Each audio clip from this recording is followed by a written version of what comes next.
Ευχαριστώ πάρα πολύ. Είμαι ο Βαγγέλης Αντώναρος,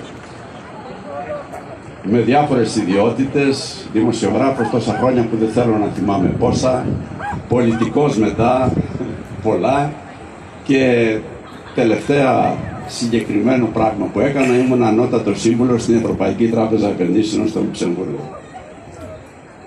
Γεννήθηκα εδώ παραπέρα, 2,5 χιλιόμετρα από εδώ στην Καλυθέα, όπου είναι ακόμη το πατρικό μου σπίτι, και γι' αυτό επέλεξα να είμαι μαζί σας όπως κάθε βράδυ, αλλά εδώ σε αυτή την παρουσίαση. Ένα τρίτο της ζωής μου το πέρασα στο εξωτερικό δουλεύοντας, και έχω ταξιδέψει όσο λίγοι. Είχα όμως πάντα, όπως και έκανα και όπως έκανε και ο πρόεδρος Στέφανος Κασελάκης, που έζησε 20 χρόνια στο εξωτερικό, γύρναγα πάντα πίσω. Αυτός ο τόπος είναι ευλογημένος, είναι μοναδικός, τον αγαπούμε, είμαι βέβαιος, όλοι που είμαστε εδώ απόψε και πολλά άλλα εκατομμύρια. Ατύχησε όμως, και ατύχησε από τότε που βρέθηκε στο τιμόνι της Νέας Δημοκρατίας ο Κυριάκος Μητσοτάκης, που εγώ είχα την ατυχία να τον ξέρω προσωπικά από την κοινή μας πολιτική μας διαδρομή. Και θα σας πω ένα πράγμα, έπεσα έξω. Είναι 50 φορές χειρότερος από αυτό που είχα διαπιστώσει. Και γι' αυτό βλέπουμε αυτή τη στιγμή σε τρεις, θα σας το πω πολύ γρήγορα για να τελειώνουμε, τρεις τομείς. Την καθημερινότητα, την κοινωνική ισορροπία, λέω εγώ, όχι κοινωνική συνοχή, όπου αυτά που είπε ο πρόεδρος προηγουμένως είναι αδιανόητα για οποιαδήποτε χώρα της Ευρώπης. Τιμές που ξεφεύγουν, απάτες που γίνονται, δισεκατομμύρια που διασπαθίζονται κάθε μέρα. Προχτές μόλις το Πολίτικο τα έβγαλε. Και τώρα προσπαθεί κάτι να ψελίσει ο κύριος Μητσοτάκης. Δεύτερον, το εθνικό και το δημόσιο συμφέρον, που πάνε χέρι-χέρι. Περίεργες συνεννοήσεις. Βεβαίως μιλάμε με τους γείτονές μας. Δεν υπάρχει καμία αμφιβολία, αλλά δεν μιλάμε πάντα και μυστικά. Δεν είναι ιδιοκρισία του κυρίου Μητσοτάκη η χώρα και η εξωτερική πολιτική, δεν είναι βιλαέτη του. Δεν είναι δυνατόν να μαθαίνουμε από το εξωτερικό τι γίνεται, να μας έρχονται από άλλες χώρες, από την Ουκρανία, από την Τουρκία και αλλού. Και τρίτον και τελευταίο, που μπορεί να σας φαίνεται ότι είναι, δεν μας αγγίζει όλους άμεσα.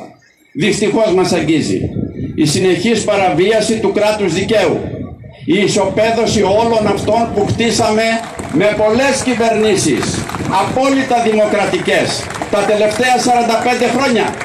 Ποτέ η Ελλάδα δεν βρέθηκε στο στόχαστρο, ποτέ η Ελλάδα δεν ήταν κατηγορούμενη, και όλα αυτά πρέπει να τελειώσουν. Πρέπει να τελειώσουν την 9η Ιουνίου με μια ψηφοφορία που θα κρίνει πού θα πάει η χώρα. Είπε ο Στέφανος Κασελάκης προχτές ότι είμαστε σε θέση και θα κάνουμε τη μεγάλη ανατροπή. Εμείς όλοι που κινούμαστε έξω στον κόσμο το βλέπουμε. Βλέπουμε τους ανθρώπους που έρχονται, οι οποίοι μετάνιωσαν γιατί ψήφισαν τον Μητσοτάκη τις δύο τελευταίες φορές πέρυσι. Διότι με το 41% που επέρεται ότι πήρε δημοκρατικά, έχει καβαλήσει κι άλλο το καλάμι και νομίζει ότι μπορεί να κάνει τα πάντα. Θα του πούμε λοιπόν όχι. Θα ξεχυθούμε όλοι έξω. Θα μιλήσουμε με όλο τον κόσμο, σε όλες τις γωνιές της Ελλάδας, για να πούμε ξεκάθαρα τι τους περιμένει.